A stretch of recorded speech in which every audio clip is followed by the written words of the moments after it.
Hello বন্ধুরা, অনেক পুরুষের আক্ষেপের নাম হচ্ছে দাড়ি। অনেক চেষ্টার পরও দাড়ির দেখা পাননি। সো বন্ধুরা, আজকের এই ভিডিওতে আমি দাড়ি গজানোর 5টি উপায় বলে দিব, যে 5টি উপায় ফলো করলে মাত্র 15 দিনের ভিতরে আপনার দাড়ি গজাবে।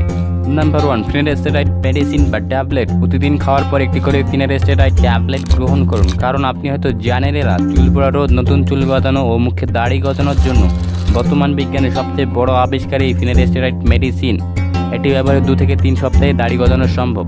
নাম্বার 2, ট্রুগেন 10%। বন্ধুরা, শুধুমাত্র ফিনারেস্টেরয়েড মেডিসিন ব্যবহার করলেই দাড়ি গজানো সম্ভব না, এর সাথে আপনাকে ট্রুগেন 10% এই মেডিসিনটিও রেগুলার ব্যবহার করতে হবে।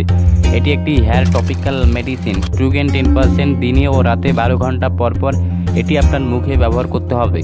Number 3, derma roller. মুখে ডার্মা রোলার ব্যবহার করুন। ডার্মা রোলারে অনেকগুলি মাইক্রো সুস থাকে, যার স্কিলগুলো উপরের পৃষ্ঠে ব্যথাহীনভাবে প্রবেশ করে। এটি মুখে ব্যবহার করলে মুখে অসংখ্য ক্ষুদ্র ছিদ্র হয়, ফলে ওই জায়গার স্কিনে ব্লাড সার্কুলেশন বাড়ে, মুখের হেয়ার ফলিকলগুলো পুষ্টি পায় ও স্কিন কন্ডিশন ভালো হয়। ফলে ওই স্থানে 2 থেকে 3 সপ্তাহের ভিতরেই খুব সহজেই দাড়ি গজানো শুরু হয়। নাম্বার 4, আমলকির তেল। আমলকির তেল দ্রুত দাড়ি গজাতে সাহায্য করে। আমলকির তেল মুখে দিয়ে মাসাজ করুন, এরপর ঠান্ডা পানি দিয়ে মুখ ধুয়ে ফেলুন। প্রতিদিন 2.5 মিলিগ্রাম বায়োটিন সাপ্লিমেন্ট গ্রহণ করুন। এটি চুল ও দাড়ি গজানোর জন্য খুবই কার্যকর।